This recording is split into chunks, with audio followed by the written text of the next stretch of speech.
رسول اللہ خاتم النبیین صلی اللہ علیہ وآلہ وصحبہ وسلم نے اپنا سر مبارک آسمان کی طرف اٹھایا، پھر فرمایا، ستارے آسمان کے لیے باعث امن ہیں۔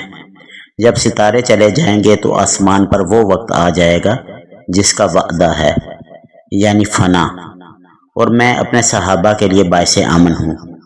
جب میں رخصت ہو گیا تو میرے صحابہ پر وہ چیز آئے گی جس کا ان سے وعدہ کیا گیا ہے، یعنی فتن اور مصائب، اور میرے صحابہ میری امت کے لیے باعث امن ہیں۔ جب میرے صحابہ رخصت ہو جائیں گے تو میری امت پر وہ چیز آ جائے گی جس فتن و مصائب کا ان سے وعدہ کیا گیا ہے۔ رسول اللہ صلی اللہ علیہ وآلہ وصحبہ وسلم نے ارشاد فرمایا کہ تم میں نبوت باقی رہے گی جب تک اللہ تعالیٰ چاہے گا، پھر نبوت کی طرز پر خلافت ہوگی جب تک اللہ چاہے گا، پھر جب چاہے گا اسے بھی اٹھا لے گا، پھر کاٹ کھانے والی بادشاہت ہوگی جب تک اللہ چاہے گا، پھر جب چاہے گا اسے بھی اٹھا لے گا، پھر جابرانہ بادشاہت ہوگی جب تک اللہ چاہے گا، پھر جب چاہے گا اسے بھی اٹھا لے گا، پھر نبوت کی طرز پر خلافت قائم ہوگی، یعنی قرب قیامت سے پہلے امام مہدی علیہ السلام کی خلافت راشدہ۔ اس کے بعد آپ خاموش ہو گئے۔ ایک اور جگہ آپ صلی اللہ علیہ وآلہ وصحبہ وسلم نے ارشاد فرمایا، میری امت میں خلافت 30 سال تک قائم رہے گی، پھر اس کے بعد ملوکیت بادشاہت شروع ہو جائے گی۔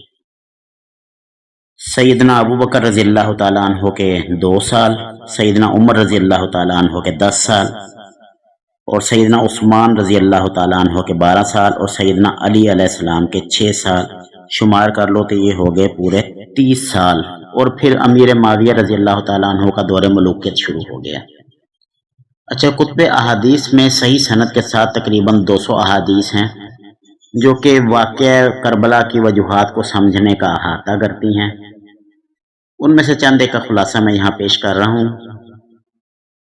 امت مسلمہ اور فتنوں کے درمیان دروازہ سیدنا عمر رضی اللہ تعالیٰ عنہ تھے، جس دروازے کو توڑ دیا گیا۔ سیدنا عثمان رضی اللہ تعالیٰ عنہ کے دور خلافت میں فتنوں کا آغاز ہو گیا تھا، جس کے متعلق پیشن گوئی آقا کریم رسول اللہ صلی اللہ علیہ وآلہ وصحبہ وسلم نے پہلے ہی کر دی تھی۔ پہلا شخص جو اسلام لایا وہ سیدنا علی بن طالب علیہ السلام تھے۔ پہلا شخص جس نے رسول اللہ کے ساتھ حرم میں باجماعت نماز ادا کی سیدنا علی علیہ السلام تھے۔ امام احمد بن حنبل رحمہ اللہ فرماتے ہیں کہ رسول اللہ کے تمام صحابہ رضی اللہ عنہم اجمعین میں سے کسی بھی شخصیت کے لیے احادیث مبارکہ میں اتنے زیادہ فضائل نہیں آئے جتنا سیدنا علی ابن طالب علیہ السلام کے لیے آئے ہیں۔ سیدنا عثمان رضی اللہ تعالی عنہ کی شہادت کے بعد مجلس شورا نے مولا علی کرم اللہ وجہہ کو چوتھا خلیفہ راشد چنا۔ سیدنا علی ابن طالب کرم اللہ وجہہ کا دور خلافت سازشوں اور فتنوں سے بھرپور تھا۔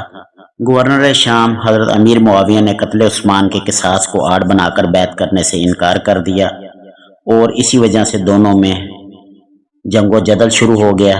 حالانکہ سیدنا عثمان رضی اللہ تعالیٰ عنہ اور امیر معاویہ رضی اللہ تعالیٰ عنہ بنو امیہ کے قبیلے سے ضرور تھے، لیکن اتنے قریبی رشتہ دار نہ تھے کہ امیر معاویہ سیدنا عثمان رضی اللہ تعالیٰ عنہ کا قصاص لے سکتے۔ اسی کا نتیجہ جنگ جمل، جنگ صفین اور جنگ نہروان تھی۔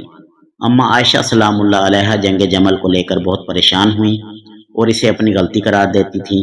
حضرت عمر بن عاص رضی اللہ تعالی عنہ جنگ صفین میں اپنے گروہ کے ہاتھوں عمار بن یاسر رضی اللہ تعالی عنہ کے قتل کو لے کر مرتے دم تک پریشان اور نادم رہے۔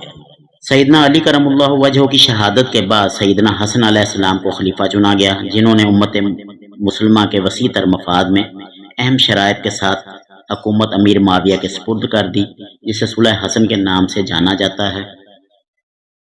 صلح حسن کی 5 شرائط تھیں۔ پہلی یہ کہ حکومت قرآن و سنت کے مطابق چلائی جائے گی۔ دوسرا یہ کہ حضرت امیر معاویہ اپنے بعد کسی کو نامزد نہ کریں گے بلکہ امت اپنا حکمران خود چنے گی۔ تیسرے نمبر پر آل ابن ابی طالب کے خلاف قتال بند کر دیا جائے گا، جو ان کو چن چن کے مارا جاتا تھا۔ چوتھے نمبر پر اہل البیت کو خمس، یعنی کہ جو قرآن نے طے کیا ہے بیت المال کا 5واں حصہ، وہ دیا جائے گا۔ اور 5ویں نمبر پر سیدنا علی ابن طالب علیہ السلام پر سب و شتم بند کیا جائے گا۔ حکمرانی ملنے کے بعد حضرت امیر معاویہ نے صرف خمس اہل البیت کو دینے والی شرط پر عمل کیا، باقی کسی پر عمل نہ ہو سکا۔ سیدنا حسین علیہ السلام نے امیر معاویہ کے 20 سالہ دور ملوکیت میں اس لیے کوئی اختلافی اقدام نہ کیا کہ وہ اپنے بڑے بھائی حسن ابن علی رضی اللہ تعالی عنہ کی صلح کے خلاف مخالفین کی کوئی بات نہیں سننا چاہتے تھے۔ حضرت امیر معاویہ کی موت کے بعد جب اس کا نامزد کردہ بیٹا یزید تخت نشین ہوا تو حضرت امام حسین علیہ السلام کو دین کی بقا کے لیے میدان عمل میں اترنا پڑا، اور اس کے بعد جو اہل البیت پر ظلم ہوا یہ بات کسی سے ڈھکی چھپی نہیں ہے۔